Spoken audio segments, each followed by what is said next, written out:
morning, R&R. Good morning, R&R. We are just ecstatic and glad to be a part of Refuge and Restoration. R&R is a place of healing where God shows up. With these wonderful pastors, these wonderful members. I hope it blesses you as it always blesses the two of us. Enjoy. Lord, bless your name, God.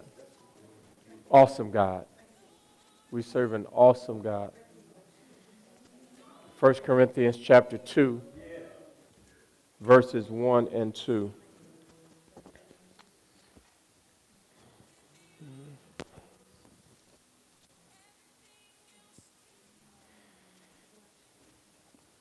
Everybody with me? Paul says, "And I, brethren, when I came to you, came not with excellency of speech or of wisdom, declaring unto you the testimony of God. For I determined not to know anything among you save Jesus Christ and him crucified." You may be seated. Paul says, "I determined not to know anything among you except for Jesus Christ and him crucified." So I had an interesting experience while we were out of town. The Lord just began to actually make it connect for me after it took place. We were sitting in a restaurant, and it was a pretty crowded restaurant, and my wife was sitting there, and I think it was my left, there was a lady sitting alone, and she was eating dinner, and the Lord spoke to me, and he said, "I want you to pray for her." And I immediately began to wrestle in my mind how I would do that in this crowded restaurant. And so my first thought was to write her a note. So I asked my wife for a piece of paper, and she didn't have any, and she found an old receipt, and I'm thinking as I'm having this confliction in my mind with what God has asked me to do, I come up with all these reasons why I couldn't do it. And so Pastor Bev stepped away from the table, and I was there, and I'm in this wrestling match with God because I'm thinking, one, she's going to think I'm crazy because he told me why he wanted me to pray for her. He told me that she was eating her meal as if it was the Last Supper. And he said to me that I want you to pray for her health and her healing. Now I'm thinking, do I got to go lay hands on her? What does this look like? And I'm wrestling in my mind. I'm struggling with getting up in this crowded restaurant to go to this table to sit with this lady and pray with her. And I'm not nervous about it. I'm just thinking that's kind of weird. And then I'm on vacation, so I got on sweatpants and I got on warm-up suit and sneakers, and I'm chilling. I'm husband Ken. I ain't, I'm with my girl. I ain't trying to go over there and start speaking in tongues and come on, y'all know what it's like. Y'all know. And so I'm just enjoying this because this restaurant was one of the better ones we went to. The food is good. I'm full, and the Lord is talking to me, and I'm like, why he wrecking my dinner like this? Because I just want to eat and kick it with my girl because we got plans, and and so after wrestling, the Lord quickened my spirit. Now, y'all who know me know that I've not been real fond of flying. And I've decided to do it because I'm getting older and I'm sick of driving. And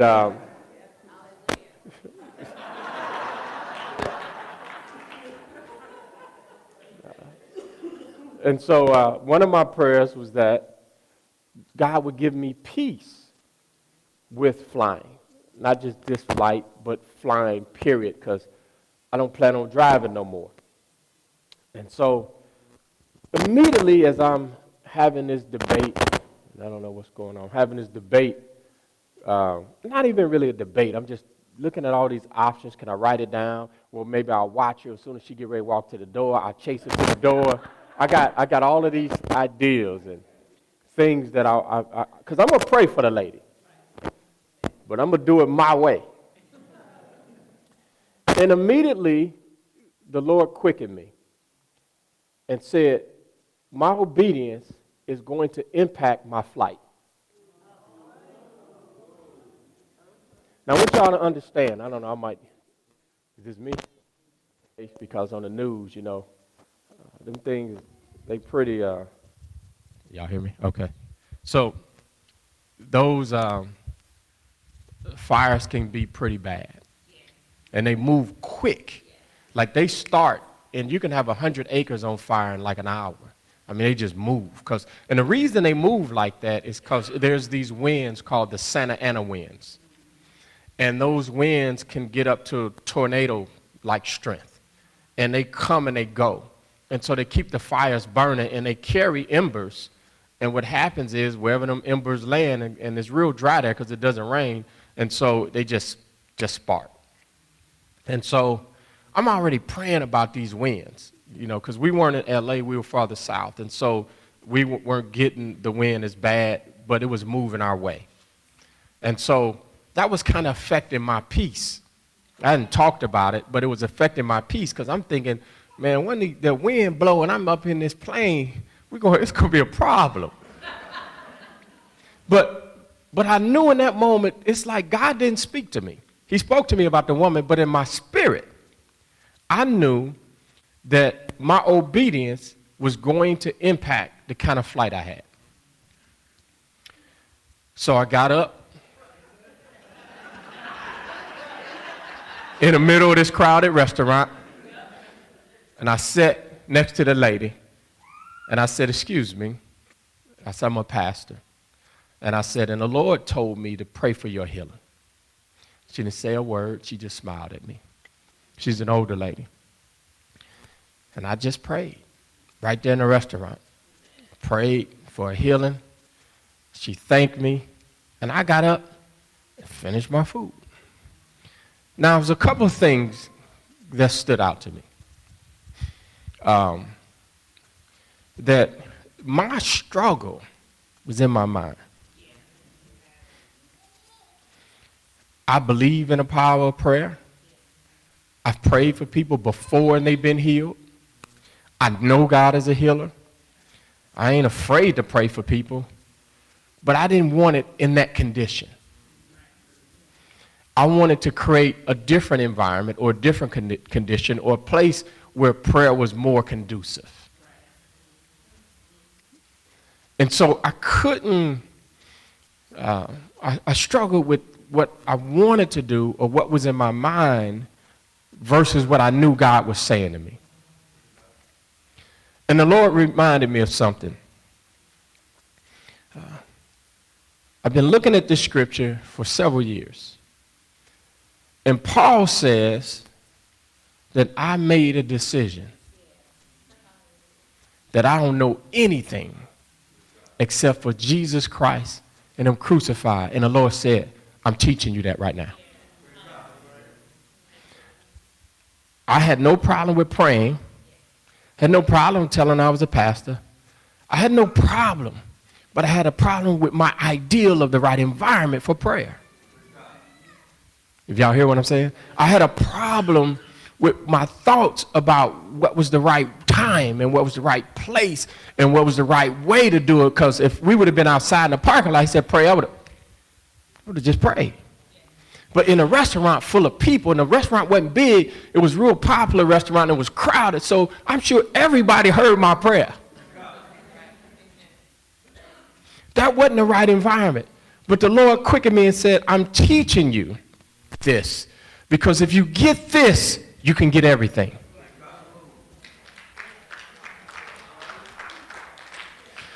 So I began to look at this, and Paul says that I didn't come to you with excellency of speech or of wisdom declaring unto you the testimony of God. And God began to show me just a tape of how everybody that preach, we preach in our own wisdom and our own excellency of speech, and we want to be eloquent and we sound good, but we ain't declaring nothing that's going to change somebody's life. He says, but I'm teaching you because we're in the hour that Jesus Christ has to become the reality of the gospel. So what does praying in a crowded restaurant have to do with an airplane flight have to do with Jesus? Because when Paul says that I determined to know nothing, he makes a decision that his thoughts are useless. His way of thinking has no benefit. Matter of fact, Paul says it's this way. He says that he counts everything as loss. He says, for the excellency of the knowledge of Jesus Christ. But then he goes on to say he counts it but dung. Y'all know what dung is. That I may win Christ. Two things he says about your thoughts, my thoughts, our thoughts. He says the word loss actually means to be of a detriment. In other words, my thinking damages or hinders the presence and power of God in my life. It's a detriment to me. This is what Paul says. Now, I want you to understand, Paul is like a Harvard graduate. He's highly educated. And he says, I made a decision that my thoughts are detriment. Then he says that they are of no use, or they're worthless, or they're useless.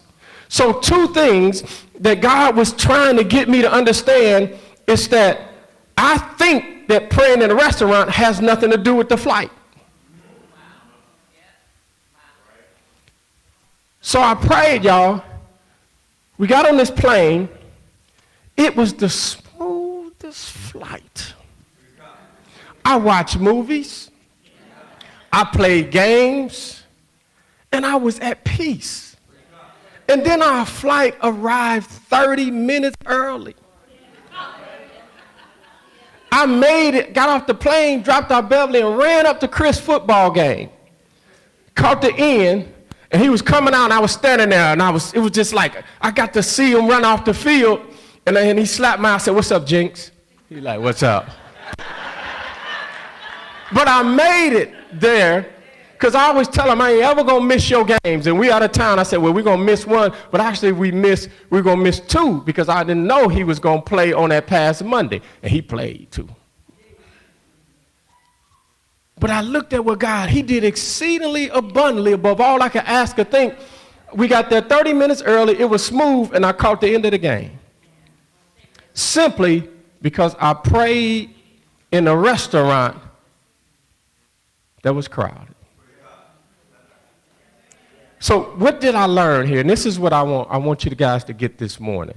This super, super important and it blessed me. Paul says, I don't know nothing, but he didn't say I don't know nothing. He says I don't know anything except Jesus Christ and him crucified. So I spent my time in prayer about what it was that he meant when he says, I know that Jesus Christ was crucified. And I want y'all to follow me here, because this is going to change your life. He says, I don't know nothing. What I know is a detriment and it's worthless. So I want you to understand something, that what you know is not going to benefit you. What you know is not going to save your life. What you know is not going to turn around your life. Listen, it's what you know that's hindering your finances. It's what you know that's hindering your health. It's what you know that's hindering your relationships. It's what you know. And so Paul says, I know all of this stuff and it ain't benefiting me. You highly educated but still struggling. You still don't like yourself. You still depressed. You still sad. You still eat more than you want to. You still don't like nobody and nobody likes you. You know all of this stuff.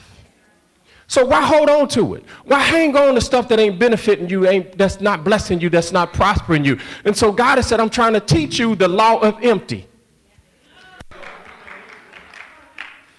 It's a law, it's a spiritual law, and it's the law of empty. And I said, God, I want to be empty. Then he says, then you got to recognize that what you think you know is a detriment to you. It ain't helping you. It ain't blessing you. It's not prospering you. So Paul says, what I do know is that Christ was crucified. Philippians 2, 7 and 8. The scripture made up. God opened it up, and the truth of it just something brand new when I looked at this. Jesus says this. Paul is writing this. He says, Jesus made himself of no reputation and took upon him the form of a servant and was made in the likeness of men, and being found in a fashion as a man, he humbled himself and became obedient unto death, even the death of the cross. Two things here happening. Two things that we all need to know is that if you're going to prosper in life, if you're going to see the power of God in the hand of God, you got to be empty and you got to be obedient. Empty and obedient. Empty and obedient. Empty means that I'm not full of myself.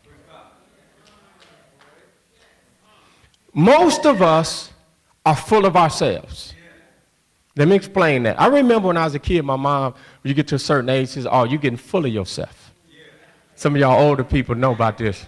Young folk, we need to start saying that again. But we get about right around about 12, 13, 14, or they say you smelling yourself.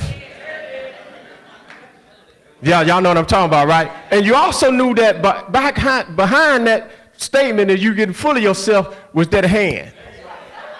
Pastor Tab told you about that. So sometimes you got to draw back on them. You get full of yourself. So when your mama told you, my dad didn't use the word, he just hit you. He didn't say nothing. But my mom would say, you getting full of yourself, you knew you need to duck, run, or start apologizing. But what's happened to many of us, particularly in Christianity, we've become full of ourselves. We're happy with how we sound. We're happy with what we know. We're happy with what we think we know, but yet we're not succeeding in life. Like you want to tell me about the wisdom you have, but you ain't making it yourself. Full of ourselves. And God said, I want you empty. Now, I want you to think about Paul saying that I know a lot of things, but I'm counting them as a detriment and worthless for the excellency of the knowledge of Jesus Christ. In other words, if I really want to know God and the power of God and the reality of God, I got to recognize that what I know ain't worth nothing. So I began to ask God, like, how do I walk like that? How do I live like this? How do I do it, right? And he said to me, he says, just like Jesus, he made himself of no reputation. I ain't got nothing to brag on. Ain't nothing great about me. I haven't done any great things. Matter of fact, whatever I've done, like Paul said, I've done nothing by myself. You start changing your mindset about what you think you've done and what you think you've accomplished, because if you are full, God can't fill you. You either empty and he can fill you, or you full and he can't fill you. Then he showed me this scripture, and this blessed me. I was looking at this, and in 1 Corinthians 1:17, it says, for Christ sent me, this is Paul speaking, he says, Christ sent me not to baptize, but to preach the gospel, and not with wisdom of words. Now listen, get this. He said, he sent me to preach not with wisdom of words, lest the cross of Christ should be made of none effect. The word none effect is the same that he used in Philippians when he said he made himself of no reputation. In other words, if I'm full of wisdom, the cross is worthless. If I'm full of wisdom, it makes the cross useless. We are so full of wisdom. We know all the Hebrew and the Greek, and God just began to talk to me. He said, empty yourself. He says, because your wisdom is a detriment to men. See, we become so smart, we become so full of ourselves, so full of everything that we ain't full of Christ. And you can't be full of both. You can't be full of you and him. It ain't no middle ground. It ain't like you half full of you and half full of Christ. You either empty or you don't have Jesus. This is why we don't see the miraculous. Listen, the Lord showed me this.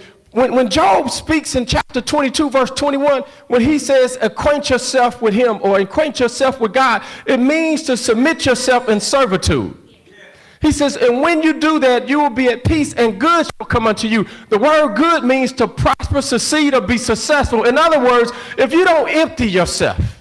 Now, to empty yourself simply means that I come to the feet of Jesus and say, I don't know. I don't know how to love my wife. I don't know how to preach the gospel. I don't know how to treat people. I don't know God. See, you think you know too much, and what you know is a detriment to you. But it's when you empty yourself, submit yourself as a servant to Jesus Christ, peace. I experienced the peace of God. Listen, here's why I've been challenged with flying. I spent 4 years in the Air Force working on planes. And what happened to me, the sound of airplanes, I learned. So when a plane, which in the military, they don't care if the plane work, half work, you still gonna fly that plane. So we would be on airplanes, and I can hear when the planes were having trouble. Because we would land, people jump out, they fix the plane, we jump back on, we fly. So I grew accustomed to hearing the sound of planes. So I would be on a plane, and I knew when I was flying on a good plane or on a raggedy plane. No, I can hear it. I can hear the sound. Like your car. You know when your car don't sound right. If you had a car for a little while, you driving it, it sound funny, you going, something ain't right with this car. But when it sound right, you comfortable, relax, because if your car don't sound right, you ain't driving it out of town. If you do drive out of town, you praying the whole way. Car don't sound right. Something wrong with this car. I rode it last month, it didn't sound like this. So you go to the dealership, they say, what's wrong with your car? It don't sound right. They don't know. So they got to get it in the drive and listen for that sound you talking about. You say, what's the sound? It's just thumping every so often. Just right, boom. You going, that ain't right. So that's what happened to me with airplanes. Think about this. What I knew about airplanes was a detriment to me flying. It hindered me because I would get on any airplane, so I started trying to position myself in different places. I can't sit in the back, I hear too much. Or around the wing where the engine was. If I sit in the front, it seemed like I felt more, but I heard less. So I was trying to sit where I couldn't hear. So I developed the habit of when I fly, I put music on real loud, and I can't sleep. I want to sleep, but the music's so loud it's hurting my head, but I can't hear nothing. Because it was the sound that was bothering me, not the turbulence, it was the sound. I couldn't get the sound out of my head. So I learned the sounds, and the sounds was hindering me. So I was driving all over the country. I remember turning down engagements to preach because they was too far away. Hindering my life because of what I knew. So God is saying that you got to empty yourself. It's some stuff that you want money that's killing you. You ain't broke because you ain't working. You broke because what you know. And what you know may be hindering you from working, but it's what you know. You don't have bad relationships because you're a bad person. It's how you think that make them bad. Listen, my wife and I went through a rough period in our marriage, and I said to her the other day while we were out, I said, I don't know how it got fixed. And God began to say, because you start thinking different. Nobody changed. I didn't just become nicer. I just stopped tripping. Listen, hear me. You can decide to stop tripping. You don't need no counseling. You can get up and go, you know what? I quit doing that. I remember thinking, I'm just going to try to serve better. And when you make a decision to do something different, it will actually change your thinking. Y'all, when you decide to do something different, it literally changes your thinking. Your thinking don't change, then your actions change. Your actions change, then your thinking change. Y'all missed that. It's not your thinking that changes your actions. It's your action that changes your thinking. And so you decide to do something different, meaning your actions, and then your thinking comes in line. God says, roll your ways unto me and I'll establish your thoughts. In other words, that if you commit what you're doing to me, your thoughts will change towards me. The problem is what you do that keep you disconnected to God. So your thinking is bad because all your actions are for you. So the Lord showed me in a moment how I can really transform and change my life. I can transform and change my life right now. I can change and transform my life right now. If you decide, like Paul, that you don't know nothing, when you empty yourself, the voice of God gets super clear. When you decide that you don't know, one of my biggest issues when I first got married is I thought I knew everything. I did. I told my wife that I knew everything. All right. I'm the only one. Me and my sister used to call it the Jenkins American way. I knew everything because I read a lot. And because I read a lot, I think I know a lot. You could talk to me, I could talk to you about politics, I could talk about sports, but then I started realizing I wasn't as smart as I thought I was. Because my wife was quiet, but then she would say stuff and I'd be like, I don't know what that means. But because I thought I knew a lot, I couldn't get nothing done. One of my greatest areas of hindrance was my ideal that I understood money. Somebody need to hear me.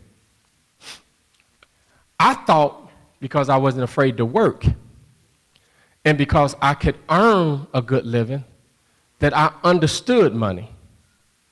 And even after losing a bunch of money in the stock market, I still thought I knew everything. But it wasn't until I decided I didn't know anything that I saw God bless our lives. I saw God favor us. When I start depending on my thoughts. And here's where we at, church, and here's where we at in the things that we do. You can't be afraid to let go of what you think you know. I want you to think about your life this morning. I want you to think of the areas of struggle. And I'm going to say this to you this morning. You know too much. I want you to think about what's not working, what you're struggling with, what you're going through. And I want you to accept the fact that you know too much. Because God's ways are not our ways. His thoughts are not our thoughts. And so he don't do it to, look, I can't connect praying in a restaurant to an airplane. I still can't. But what I do know is that because I didn't know, he did something.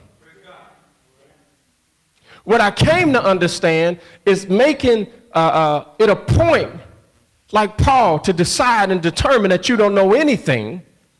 God can do everything. See, whatever you know, he won't touch. So, because what's really happening here, when he says that I determined to know nothing, the word determine, one of the definitions means to rule or govern.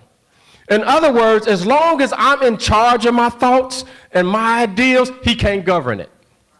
Two people can't be in charge. And so what happens is whatever I'm in charge of, God walks away from. And what he showed me is that if you let it go, you shift the control of your thoughts to him. In other words, when God says that I'll give you the desires of your thoughts, he's not saying I'm going to give you what you desire. He says that I'll give the desire to you. So we mistaken it because we think I desire something and God going to give it to me. No, God says I have the desire and I want to put the desire in you. And I'll put in you what belongs to me so you can have it. And the problem with us is that you desire a bunch of stuff that God ain't give you.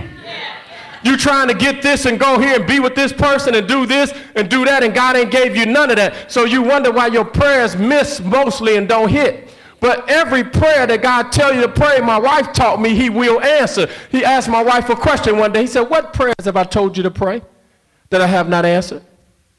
And he said, and what prayers have you prayed on your own that I have answered? And so most of us as Christians, we live these lives of missing and never hitting. Why? Because we're full of ourselves. Because it's my thoughts, it's my ways, it's my ideals. Now I'm going to give you this quickly. God wants you to discern what's his thought and your thought. Because most of us think God is speaking to us and he ain't. Let me tell you how. Because God's thoughts never benefited himself. Most of us, our thoughts daily is about us. What I need, what I want, what I'm going to get, who going to help me, who going to bless me, why ain't nobody help me, why nobody gave me nothing, why nobody looking at me, nobody thought about me, nobody. That ain't God. Oh, somebody ought to get excited right now. You getting ready to get blessed. God's finna change your life. Your thoughts daily are about you. You full of yourself, but you think it's God, but God ain't talking to you about you. God talking to you about somebody else. See, before he could answer my prayer about a smooth flight on the airplane, I had to empty myself and pray for a lady in a restaurant full of folk. Because he said, until you learn that it ain't about you, it's about somebody else. See, we spend our lives at the altar. God, what about me? Help me. Somebody pray for me. Who gonna give me a prophecy? Who gonna lay hands on me? Who gonna help me? What about me? And God said, I can't hear you. I can't hear you, because everything is about you. Ain't nothing about somebody else. You ain't served nobody. You ain't gave nothing to nobody. You ain't worried about nobody but you.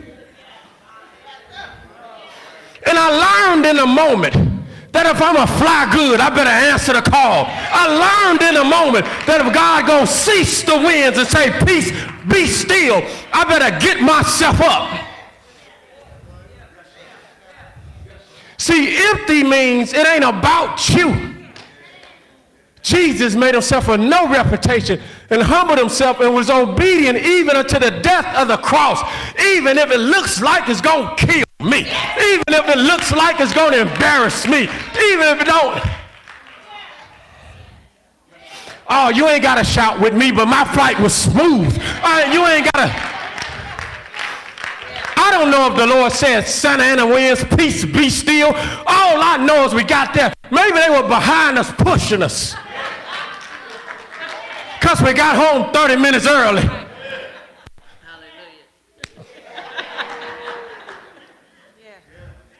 Somebody ought to get excited, because the only decision you got to make this morning is to empty yourself. It's all right to get on your knees. Lord, I don't know. I ain't sure how it's going to work out. My way ain't work. Last week I tried it that way. Last month I had plan A, plan B, plan C. I'm out of plans, God. It ain't never worked. My wife still ain't happy. My husband still ain't going to work right. My kids still ain't listening. The dog don't act right. I don't know why I still don't like the people on this job. I don't know, God, my ankle still hurt. Lord, I ain't lost no weight. I've been dieting for 5 years.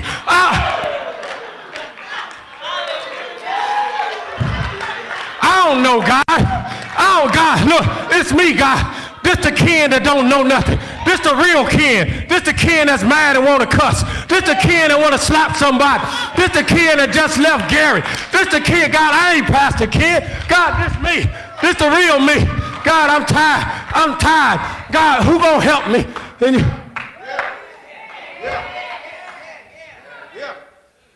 See, I learned that I ain't got no reputation. Ain't nothing important about me. Ain't nothing great about me. I'm just like you. I'm trying to make it just like you. But I'm emptying myself, y'all. I ain't trying to act like I know nothing. I can't tell you how we going to get this church building. I just know that God knows. And I'm going to obey him. He going to say, talk to the Pope. Y'all will see us in Rome. Oh, yeah. Yeah, if he say, y'all don't understand it. Y'all don't understand it. I'm free. Hey, I don't care what nobody think. I don't care. I don't care. Whatever he say do, I'ma do it. Oh, yes I am. So look out. Don't be embarrassed by me. Because I might be, if I'm sitting in your yard, that's Pastor right here in my yard. Just don't. Come on, y'all, stand to your feet.